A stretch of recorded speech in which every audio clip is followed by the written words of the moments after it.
Sir, अध्यक्ष महोदय, जब से ये सरकार बनी है सुक्खू जी के नेतृत्व में, तब से नियमों की धज्जियां उड़ाने का काम लगातार 3.5 वर्ष से चल रहा है। हर बात की जलेबी बनाना ये कतई भी उचित नहीं। लोकतंत्र की मूल इकाई हमारे पंचायती राज इंस्टीट्यूशन है। अगर हम थोड़ी भी लोकतंत्र के प्रति हम श्रद्धा रखते हैं, सम्मान का भाव, आदर का भाव रखते हैं, तो मुझे लगता है कि ऐसी चीजें करने की आवश्यकता ही नहीं थी। आज अगर हमको ये नियम 67 के अंतर्गत ये नोटिस देना पड़ा है, ये हमारी लोकतांत्रिक व्यवस्था को तार तार कर रहा है। आप अंदाजा लगाइए, जब आपके संविधान के अनुच्छेद जिसका जिक्र रणधीर जी ने का 243D, उसमें बड़ा स्पष्ट है कि रिजर्वेशन की व्यवस्था पॉपुलेशन होगी और उसके बाद वहां पर जो रोटेशन का जो प्रोसेस है, रोटेशन में पिछली बार क्या था वो आधार होगा।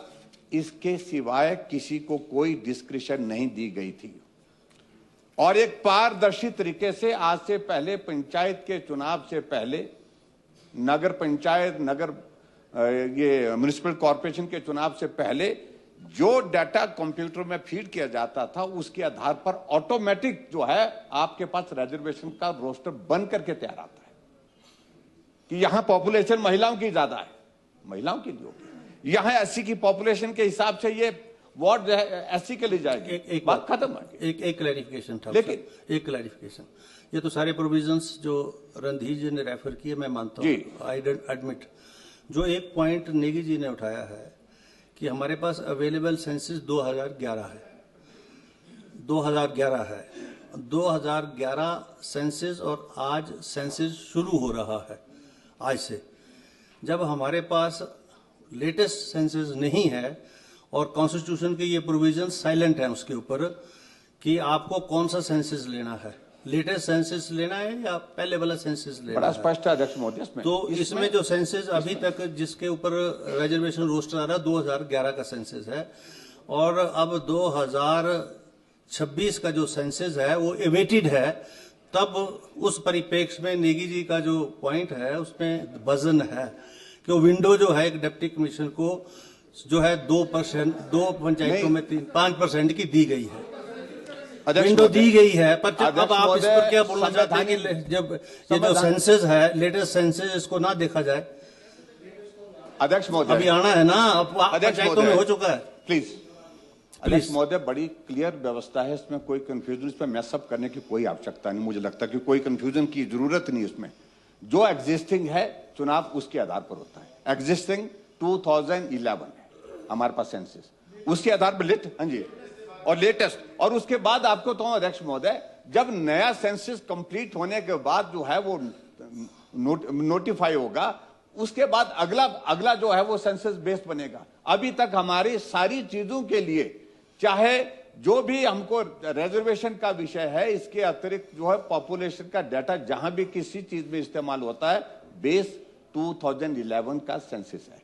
तो इसलिए मुझे नहीं लगता कि उसमें कोई कंफ्यूजन किसी को होना चाहिए। मुझे लगता है कि अनावश्यक रूप से। अध्यक्ष महोदय, बात सिर्फ इतनी है, अगर 5% की डिस्क्रिप्शन दे रहे हैं, पहली बात तो दे क्यों रहे हैं?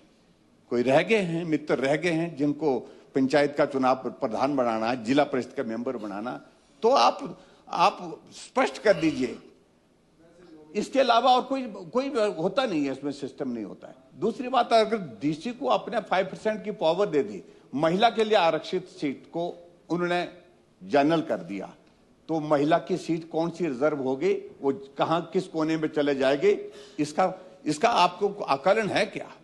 क्यों किसी के अधिकार को, नेचुरल जस्टिस को डिनाई करने का और उसको तार-तार करने का अधिकार सरकार को नहीं है। इसलिए हमारा 67 के अंतर्गत अध्यक्ष महोदय ये बहुत महत्वपूर्ण है। लोकतंत्र की मूल इकाई, लोकतंत्र जो है वो बिल्कुल पूरी तरह से खतरे में है। मुख्यमंत्री जी चुनाव नहीं कराना चाह रहे, इसलिए डिजास्टर एक्ट लगाया।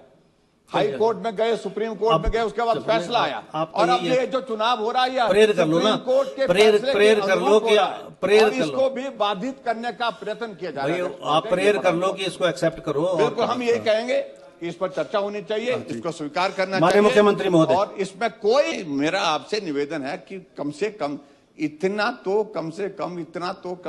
आप छोड़ दीजिए कि हर जगह इस प्रकार से दखलंदाजी करना उचित नहीं है।